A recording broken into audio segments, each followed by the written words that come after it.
Inihahandog ng Tinig FM.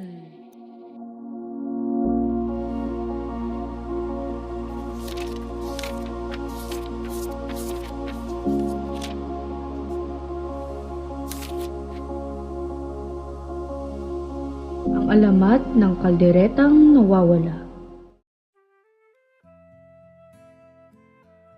Isang payak, ngunit masayang umaga sa kanilang baryo. Nagising si Tintin na punong-puno ng pag-asa dahil ngayon ang kanyang kaarawan. Yay! Birthday ko na! Nay, may spaghetti cake at lechon ba tayo? Kahit handa man lang na may hotdog at marshmallow sana. Anak, pasensya ka na ah. Wala tayong handa eh. Ang meron lang, pritong tuyo. Babawi na lang si nanay sa susunod ha. Hala, ang lungkot naman ng birthday ko. Aba, Tintin, huwag ka malungkot. May tuyo ka, may suka ka. Ibig sabihin, may anli sausawan. Pero Maya, birthday ko to eh. Kahit isang hotdog lang sana.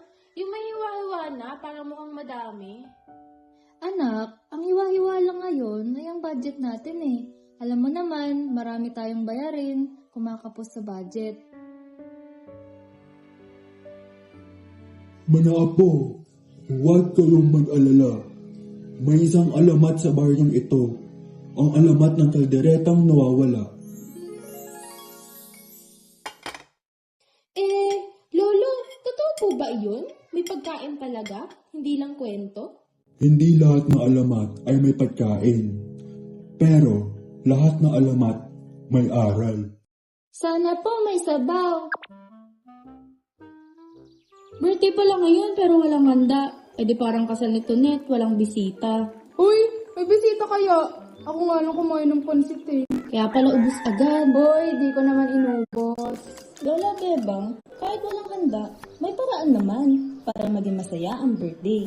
Oo nga, pero syempre mas masaya pa rin kung may lechon. Nagpasya ang lahat na magpunta sa plaza para ipagdiwang ang kaarawan ni Tintin kahit walang handa. Salamat po, kasi kahit wala kaming handa, sumama pa rin kayo. Ano ka ba, Tintin? Syempre, birthday mo to. Pwede bang mawala kami? Sayang nga eh, nagdala pa naman ako ng plato. Baka sakaling may milagro. Nagtipon ang mga bata sa plaza para pasayahin si Tintin.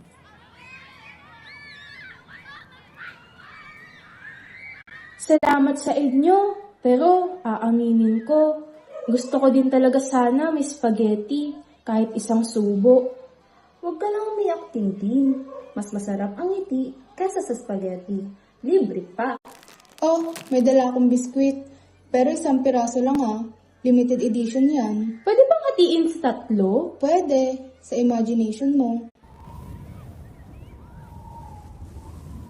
Parang may kakaiba. Gutom lang yan.